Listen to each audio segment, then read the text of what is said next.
বন্ধুরা, আজকে একটু শৈশবের মধুর স্মৃতিতে ফিরে যাই।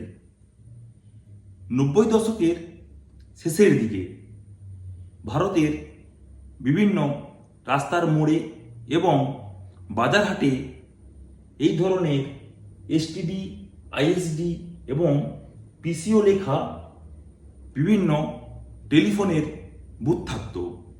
সে সময় ভারতে মোবাইল ফোন খুব একটা সহজলভ্য হয়ে ওঠেনি। এক দুইজন ধনী ব্যক্তিদের কাছে মোবাইল ফোন দেখা গেলেও সচরাচর কারো কাছে দেখা যেত না। তখনকার দিনে মানুষ বিদেশে কিংবা ভিন রাজ্যে কর্মরত বাড়ির লোকজন কিংবা আত্মীয়দের সঙ্গে কথা বলার জন্য এই এসটিডি বুথে আসতেন এবং এই এসটিডি বুথে থাকতো বিরাট লাইন। একজনের ফোনে কথা বলা শেষ হলে অন্যজন সুযোগ পেতেন।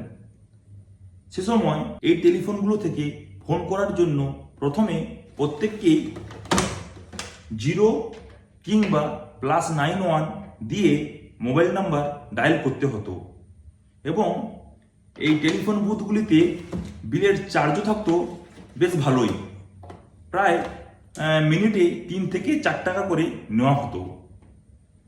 সময়ের অগ্রগতির সাথে সাথে ধীরে ধীরে ভারতে কিপ্যাড মোবাইল সহজলভ্য হয়ে উঠল এবং তারপরে এলো সেলফোন এবং স্মার্টফোন এবং রাস্তার মোড়ে ও বাজারঘাটে থাকা সেই এসটিডি বুথগুলো চিরতরে হারিয়ে গেল। এখন আর এই এসটিডি বুথগুলো কোথাও দেখা যায় না। সময়ের সাথে হারিয়ে যাওয়া সেই দিনগুলোর কথা আদৌ যেন বড্ড মনে পড়ে। ধন্যবাদ।